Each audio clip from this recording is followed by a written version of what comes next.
Okay, I'm here with another video for you on arc length in a circle.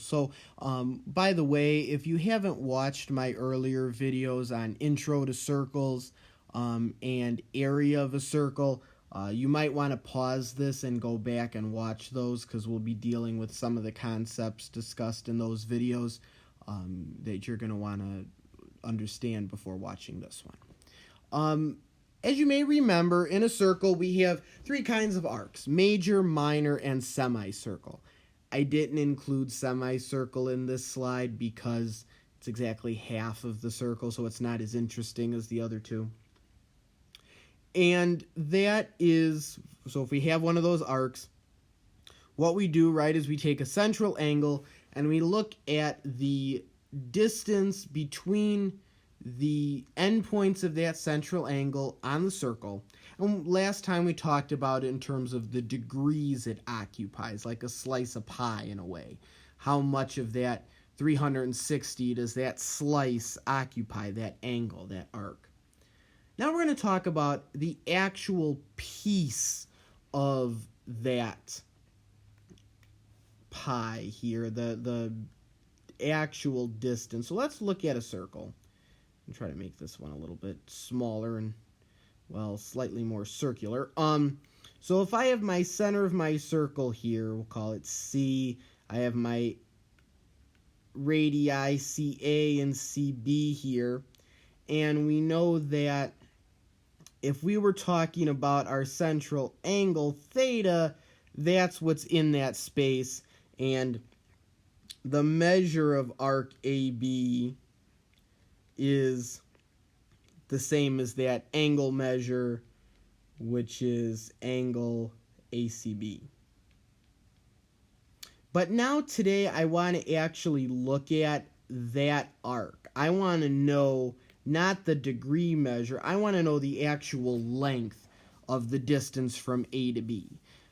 I can't straighten it out and make it into a segment. Can't happen, it's curved. But I do know a couple things. I know that it's a fraction of their circumference, right? I have the rest of this. Here, I'll use blue. That whole circumference of that circle. So the blue part plus the yellow part. And so that AB is just a small part of the distance around the outside of the circle. And so we can say that it is the length of our arc is some fraction of our circumference, and, well, I have to relate it to something. That fraction right there isn't going to get me anywhere, even if I did know the circumference, but I can relate the length of the arc from A to B with the degree measure. How much of that 360 does that slice of pie there occupy? So I have my central angle theta over 360. And of course, if I was actually to solve this with some values, as I will in just a second, we would cross multiply and divide. This is a form of proportion. All right, so let's look at an example. Find the length of KL. You know, I like to highlight. So KL, if DM is 3 inches. Well, let's ask ourselves, what's DM? Well, if you said radius, you'd be correct. So we have our radius, we have our central angle of 60 degrees.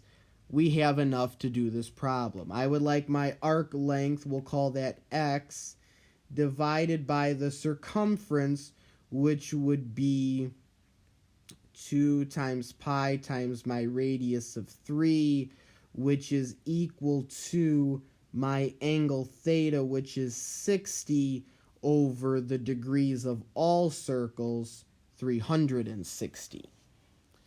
And so now we cross multiply, so we get 360x equals 2 times 3 times 60 is 360 pi. Okay. And then after that, we divide by 360 on each side, and we get x equals pi, or about 3.15. Or actually, no, 3.14, sorry. forgot there was another one there. 3.1415. And that's our arc length. All right. Got a couple more. So find the length of ML here if DM, our radius, is 2 inches. So why don't you pause and try this one on your own? All right. So here we are to check our answer. So we took and we cross multiplied. Well, actually, first we should look at our proportion.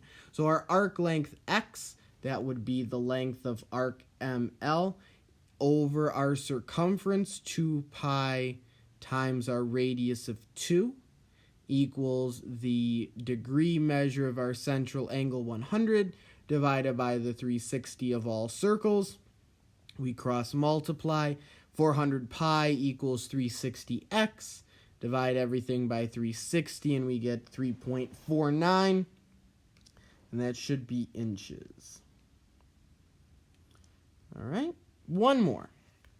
If we look at 5, it says find the length of JK if NL is 2 inches. NL is most certainly not a radius, it is a diameter. So remember that if D equals 2, then R is D over 2. 2 divided by 2 is 1. That's your radius. So let's do this. We have our arc length X divided by the circumference of our circle. I'm just going to leave it as 2 pi. We know that R is 1. 2 pi R is still 2 pi in this case. Our central angle here is 50 degrees divided by the 360 degrees of all circles. And we would cross multiply, getting 360x equals 100 pi. Divide everything by 360. And that would get us x equals 0.87 inches. Again, we're measuring a length here, not an area, so we don't square it. All right, thanks for watching.